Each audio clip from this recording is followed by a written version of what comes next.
When a man starts to wake up, he naturally pulls away from the crowd. Not because he hates people, but because the usual way of connecting stops making sense.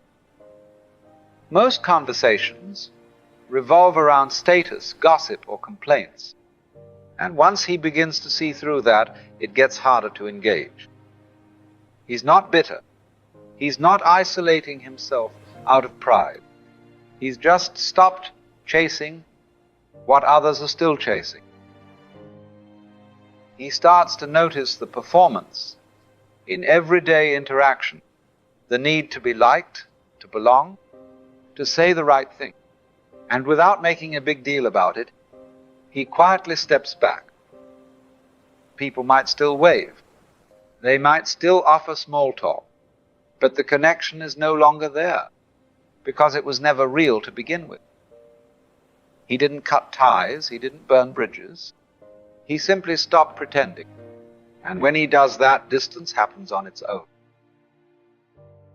This is the beginning of solitude, not loneliness, just space between who he used to be and who he's becoming. He starts to see clearly what holds people together isn't real. It's not depth, it's not truth.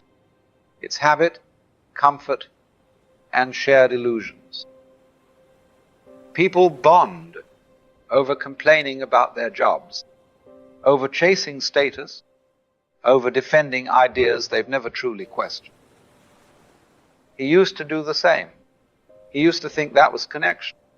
But now it feels more like noise. He notices how often people speak, just to avoid silence. How much energy goes into keeping up appearances. The constant need for validation, for agreement, for reassurance. And once he no longer needs those things himself, he sees how dependent others are on them. How relationships often survive not because of honesty, but because everyone agrees to keep the story going. He understands why people hold on to what feels familiar. He still cares. He still listens, but he no longer plays along. That shift, subtle as it is, creates distance all on its own. From the outside, he might seem the same. He still shows up. He's still polite. He hasn't disappeared completely. But something fundamental has shifted, and the people around him can feel it, even if they can't name it. They sense that he's no longer trying to impress anyone, that he's not looking for approval, that he's not playing the social game anymore. Some find it admirable, others find it unsettling, because he's no longer easy to read, because he's not performing for anyone. He doesn't flatter, doesn't compete, doesn't entertain, and that makes him hard to place. People might say he's distant, or too quiet, or that he's changed. What they really mean is, he no longer fits into the roles they've grown used to. They liked him better when he reflected their values. Now, he reflects something else, something still, grounded, and not dependent on being liked. People see him, but they don't really know him, because knowing him now would require them to see what he sees, and most people aren't ready for that. He once believed that staying connected meant staying involved, showing up, participating in conversations, maintaining appearances. But with time, that definition changed. As his priorities shifted inward, he stopped engaging out of obligation, not because he cared less, but because he no longer needed others to affirm his place in the world. He still values connection, but not if it depends on constant engagement, emotional performance, or subtle negotiation for approval. He doesn't withdraw out of resentment.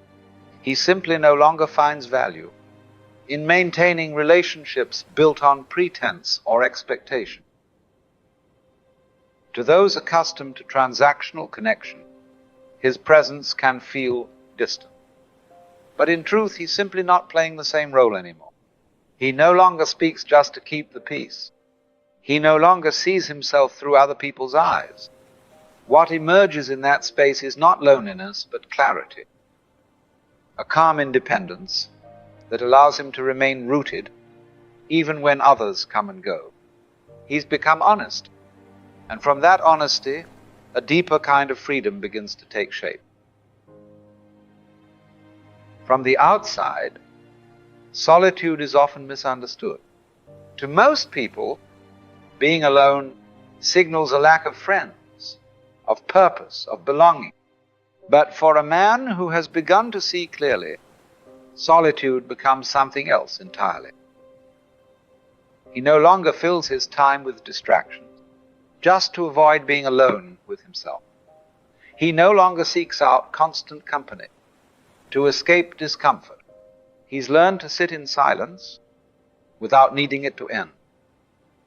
What others describe as loneliness is often just unfamiliar stillness. They equate the absence of noise with emptiness. He's realized that most of what fills a typical day, talks, tasks, and duties, is just noise pretending to be important. In solitude, he sees himself without distortion. There's no one to impress, no image to maintain, and that clarity, while uncomfortable at first, becomes a source of strength. He doesn't avoid people, but he also no longer depends on them to feel complete. This shift usually confuses others. They assume he must be withdrawn, disconnected, or even arrogant. But in truth, he's simply content with his own presence. He has faced the silence most people run from and discovered it wasn't silence at all. It was peace. As he grows more inwardly stable, he becomes less predictable to others. Not by intent, but by the simple fact that he no longer participates in the subtle exchanges that define most social interaction. He does not mirror emotions to gain approval. He does not offer reassurance when it would mean denying what he sees. To those still dependent on external validation, this creates discomfort. They may interpret his neutrality as arrogance, his silence as judgment, his detachment as disinterest.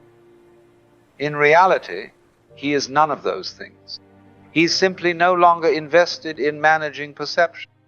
Much of what people call connection is actually a performance, a mutual agreement to keep certain illusions intact.